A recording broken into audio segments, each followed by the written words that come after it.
Joining us now to discuss some solutions to the teacher shortage is Australia's most famous and enthusiastic maths teacher, Eddie. Woo! Oh, my God. Oh, my God. Thanks, Molly. Never gets old. Sorry, mate. I don't know what came over me then.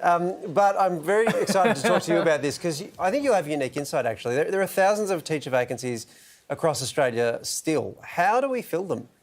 Yeah, look, first, thanks for starting me off on a really nice, gentle, easy question. I guess it's really important to acknowledge that there just is no silver bullet solution to this problem, right? Because if one existed, then I wouldn't have become a maths teacher, 20 years ago, because it was that shortage that you refer to, which is what drove me into teaching mathematics rather than some of the other subjects where we have more abundant teachers. So when we talk about society as a whole being able to address the attitude towards teaching, it's still not a profession which has a lot of respect or dignity or value in society. When we talk about, we've got a new government coming in, being able to put our money where our mouth is when it comes to addressing some of the challenges, the workforce, working conditions, all these issues play into it in terms of retention of teachers, because actually we don't have that much trouble convincing people to come into the profession because it's noble and there's a great moral purpose to it, but actually keeping them there, that's the hard part. A pay rise would help as well, though, right?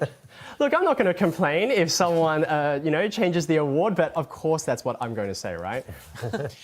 Teachers need to be paid well because it's important work that you're doing. Eddie, we know that there's a huge shortage as well of male teachers in particular. How do we then make the profession more attractive to blokes? I think more than ever, our young people in schools need fantastic male role models, and lots of them. I think it's important to recognise that obviously teaching is definitely a caring profession. You won't get anywhere as a teacher if you don't care about your students. But it's not only a caring profession which tend to be dominated by women, it's also a profession where we are actually tackling really big, purposeful problems that affect all of society. And that sort of problem-solving angle on it, I think that's one of the things that resonates with a lot of men, and maybe emphasising that as part of what it means to be a teacher, to solve problems that matter to everyone, would actually help us restore some of that balance you talk about. Well, Eddie, maybe the answer is picking up a little side hustle potentially, which is what you've just done. I've just found out you are now the University of Sydney's Professor of Practice. What does that mean? What are you practicing?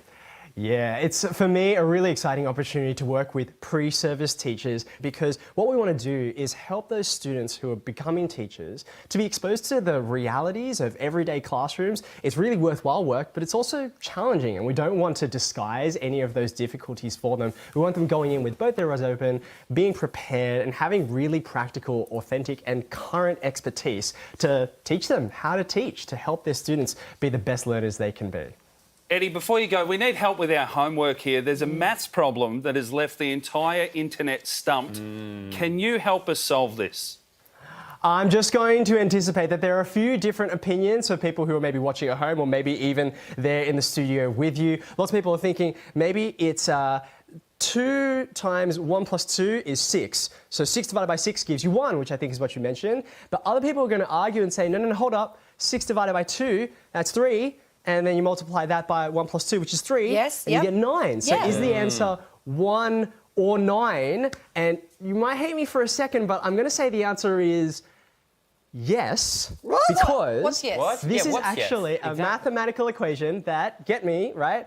It was designed to be ambiguous. You might not like that, but it's a bit of a gotcha kind of problem. It's meant to trick you. It's a mathematical sentence, a little bit like, I saw a man with a telescope.